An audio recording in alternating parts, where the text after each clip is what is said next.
Let's go back to the south of Europe and talk about the development of the Baroque in Spain. The church reigned supreme over all the art of Catalan Europe. The 17th century in Spain was rich in historical events. During this period, there was a fierce war between Spain and England, in which Spain lost, while losing its power, its invincible armada, and unchallenged dominion over the sea. In the early 18th century, the struggle for Spanish succession began, but it was at this time that the flowering of Spanish literature and art called the Baroque era began. The only secular genre that was widespread in those years was the portrait. Landscape, still life, and domestic genre did not play an independent role and only complemented the compositions, whose customers were the churches. Most artists used dark brown hues and basement lighting for their paintings, which gave their works devoted to miracles from the lives of saints a tense drama and vivid expressiveness. The genius of the golden age of Spanish painting was Francisco de Zurbarán, a vivid follower of the school of Caravaggio. He had a reputation as a mystical and even somewhat sinister artist. He is often called the Spanish Caravaggio, not, however, because of his tumultuous life of adventure and crime, but because of his use of Caravaggio's stark contrasts of light and shadow. Fanatical religiosity he transferred to the paintings with such force that he had no equal. The battle between Christians and Muslims at El Sotillo, circa 1637–39. The painting tells us about the wars between 711 and 1492, when North African Muslims occupied parts of modern Spain and Portugal, fighting the local Christian rulers. These religious wars became reference points in Spanish culture for the eradication of Muslim populations, traditions, and languages. This painting, part of a huge altarpiece in the Carthusian monastery in Jerez de la Frontera, commemorates an event that supposedly occurred in 1370 when divine light illuminated the night sky, revealing Muslim troops who were about to ambush Christian forces. By carefully orchestrating the contrasts of light and darkness, Zurbarán balances attention between the divine intervention embodied by the Virgin Mary in Christ and the ensuing earthly battle. The interpretation of the life of the Virgin Mary in another of the master's paintings, The Young Virgin, circa 1632–33. According to medieval legend, as a virgin, the Virgin Mary lived in the temple in Jerusalem, where she devoted herself to praying and sewing vestments. This subject was particularly popular in 17th century Italian and Spanish paintings, where the little virgin, pious and preoccupied with her own affairs, served as a model of behavior for young girls. The delicate treatment of the Virgin's face and the attention to detail in the still life elements, each carefully individualized and carefully arranged, are characteristic of Zurbarán's work. A contemporary of Zurbarán was another genius of Spanish art, Diego Velázquez. A darling of fortune, he married his teacher's daughter advantageously, made the necessary acquaintances, and in a short time the young King Philip IV appreciated Velázquez's artistic talent. He accepted his position, but he was instructed to work exclusively for the high-ranking nobility.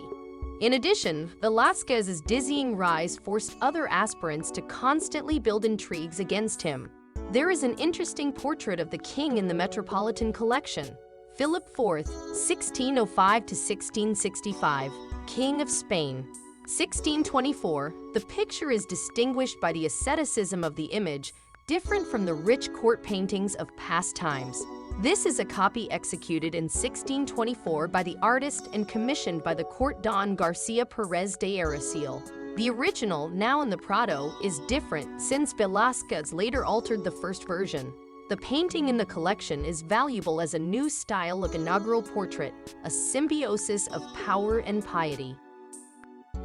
Another painting by the master deals with a religious subject, Dinner at Emmaus, 1622–23. This painting depicts the moment after the resurrection when the two disciples learn that Jesus took bread, blessed it, broke it, and served it to them. This subject provided Velázquez with an opportunity to explore contrasts in reactions through gestures, expression, and the use of dramatic lighting.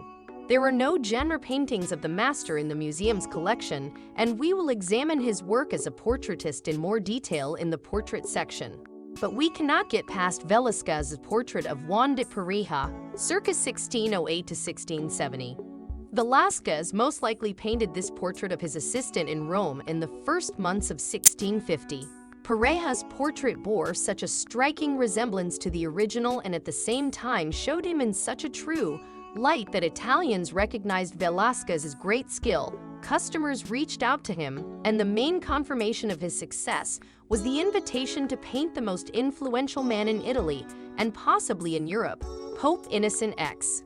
Pareja's half-length portrait became even more famous after the Metropolitan Museum of Art in New York bought it in 1971 for a record $5.5 million, retrieving the painting from Longford Castle in the south of England, where it had been inaccessible to the public for 2 centuries. The portrait occupied an important place in the exposition of the Metropolitan Museum of Art. Juan de Pareja was Velázquez's slave for 2 decades. His duties included rubbing pigments, stretching and priming canvases, making varnishes and cleaning brushes. The freehold stipulated an additional 4 years of labor for the master, which was then common practice. It was during this period that Pareja probably became a full-fledged student of Velázquez. Having obtained full freedom in 1654, Pareja developed a style different from Velázquez, closer to the painters of the Madrid school, which was characterized by dense compositions and used a palette inspired by the Venetian masters. He did not stop painting until his death in Madrid in 1670. In 1628, Velázquez met Rubens, who arrived in Madrid on a diplomatic mission. Peter Paul Rubens occupies a preeminent place among the artists of Flemish painting. With his work begins the extraordinary flowering of Dutch art in the 17th century, due to the revival of the country after many years of wars of independence. He was incredibly talented, had a captivating charm and true masculine beauty. His sharp mind, brilliant education, and natural tact made him not only one of the greatest artists but also a diplomat. His wide genre range allowed Rubens to paint pictures on mythological, religious, and historical subjects, as well as portraits and landscapes. Equally important, Rubens' painting was influenced by artists as diverse as Peter Bruegel the Elder and Titian. So in his paintings we find both attention to detail and masterful work with color. Rubens is extremely inventive in the compositional solutions of his paintings, masterfully portraying dramatic poses and gestures. He also went down in history as the author of his own ideal of beauty, the opulent Rubensian forms. Venus and Adonis, the mid-1630s. We have already seen this subject in a painting by Titian. Let me remind you of the plot. Accidentally pricked by one of Cupid's arrows, Venus falls in love with the handsome hunter Adonis. Rubens shows them saying goodbye. The delicacy of the colors, the flowing fabrics, and the sensuality of the characters make the painting less dramatic. Nature, the skillfully painted sky, and the tree in the background only emphasize the artist's skill. Animalistics was a special skill in the artist's work. Hunting a wolf and a fox, circa 1616. Rubens created a market for a new art form, very large hunting scenes painted on canvas. Rubens painted with the help of assistants. Often the customer would hire an assistant to make sure that Rubens himself painted something on the order. On the canvas with the hunt, the artist stated that the wolves were his own work. The portrait occupies a special mastery in the artist's work, and what can be better than a self-portrait and an image of a beloved woman? He was lucky in love. He was married twice and both happily. Rubens, Helena Furman, 1614 to 1673, and their son Franz, 1633 to 1678, circa 1635. The artist, his second wife Helena, and one of their sons appear in an idealized version of a garden in a mansion Rubens built in his hometown of Antwerp. The leather strap on Rubens' chest alludes to his right to carry a sword as a nobleman, while the rhyming ribbon tied on his son's chest playfully positions him as his father's heir. There was a nearly 40-year age difference between Rubens and his second wife, whom contemporaries widely recognized as his muse and model. The juxtaposition of her plump and purely young hand with his ruddy and weathered hand underscores both their physical differences and their physical connection. She gave the artist 10 years of happy life and 5 children. So it happens that a small country gives the world genius after genius. A disciple of the great Rubens was another artist whose work was recognized as magnificent when its author was barely 14 years old. But the two geniuses are cramped in Little Flanders. He heads for London, where he becomes court painter to Charles I. During this period, he produced many portraits of members of the royal family as well as other influential personalities of his time. We will talk about his beautiful portraits in the portrait block. Most of the artist's paintings with religious and mythological content in that period were painted under great influence of Rubens' works. The Virgin with Child and Saint Catherine of Alexandria, circa 1630. The scene of the painting depicts Catherine's dream. As a maiden of royal blood, the girl converted to Christianity. In a scene of communion with Jesus, the child gives her a ring with the words, "I have loved her, and she is so acceptable to me that I wish to betroth her to myself as an incorruptible bride." The warm humanity of the painting and the elegantly rhythmic composition reflect Van Dyck's great admiration for Titian, Veronese, and other northern Italian artists during his time in Italy. The 17th century is one of the most grandiose eras in all of art history, and it is no accident that it is sometimes called the century of painting. It was during this period that many unsurpassed masterpieces of European painting were created.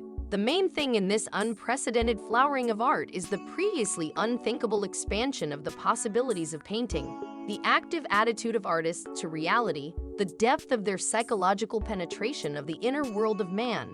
If earlier in art for a long period could dominate a single style, now, within the same century, emerge and coexist simultaneously several different stylistic trends. So, simultaneously emerged and developed in parallel two leading styles of the era, the Baroque and Classicism. The founder of the birth of Classicism as a style is undoubtedly considered to be Nicolas Poussin, the great representative of the French school.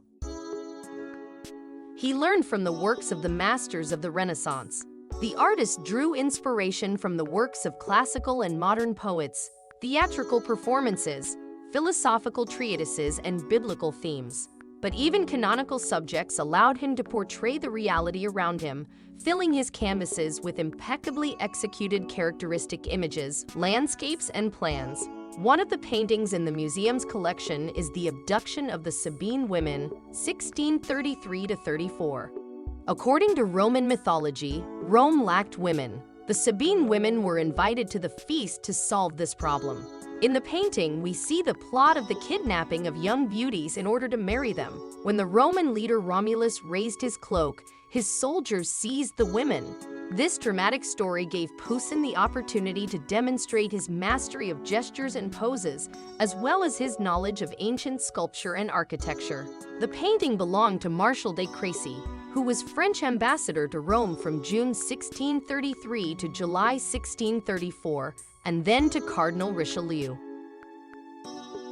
One wanted to escape from the exalted tragedies of Baroque. The austerity and pathos of Classicism had not yet come into vogue, and life seemed beautiful, frivolous, and sexy. So appeared the Rococo style. It is a style and art of 18th century, embodying the gallantry and carelessness of high life. The Rococo style was born in France and reached its highest point during the reign of Louis XV and his brilliant favorite, Madame de Pompadour. That's why it is often considered a French artistic movement. Still, Rococo is not a local phenomenon. In France, the mature Rococo became a visiting card of the reign of Louis XV and even received a special name, the style of Louis XV. The name Rococo comes from the word rocaille, diminutive of stone, rock, which in translation from the French means rock to graze, sometimes translated as rock and shell. The fact that the first elements of this style appeared in the decor of park grottos. They were decorated with stones, fragments of rocks, seashells. On this background arose a characteristic element of decor, rocaille scroll, and the typical ornament is called rocaille. This word formed the basis of the term rocaille. Rococo.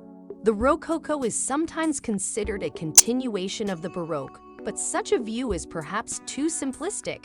It is impossible to derive Rococo aesthetics directly from Baroque aesthetics simply because the Baroque was relatively little spread in France. But from Baroque aesthetics really were adopted some external elements: decorative intricacy, fluidity of lines, magnificence of forms, emotionality, interest to eroticism. And at the same time, the representatives of the new trend renounced key Baroque principles. Deep dramatic experience gave way to light frivolity, softness, and sentimentality. Dramaticism and contrasting palette were replaced by light pastel and smooth color transitions. Baroque aversion of naturalness was replaced by the orientation on the joys of life. In particular, the rural attributes realism in domestic scenes was replaced by the image of gentle shepherds. While Baroque masters boldly portrayed ugliness and pain, Rococo artists categorically rejected such themes and images and abandoned the choice of emotionally strong themes, limiting the themes to gallant subjects. Religious subjects disappeared almost completely, except separate works and murals in temples.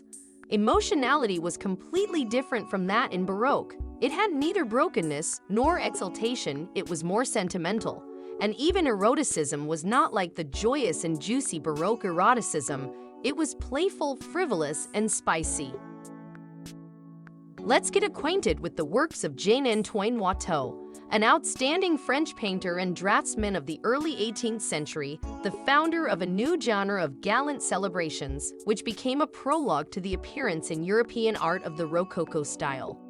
He was the first, both in importance and chronology, artist of the time called the gallant age, the frivolous ladies and their absent-minded gentlemen, the melancholic musicians, the street traders and actors. These are the heroes of Watteau, whom he depicts with all possible grace and refined psychologism, but without the shadow of rude denunciation characteristic of genre painting. The sense of the fleetingness and short duration of happiness and the underlying sadness makes one speak of Watteau's melancholic realism. Watteau was the first to identify a Rococo color scheme.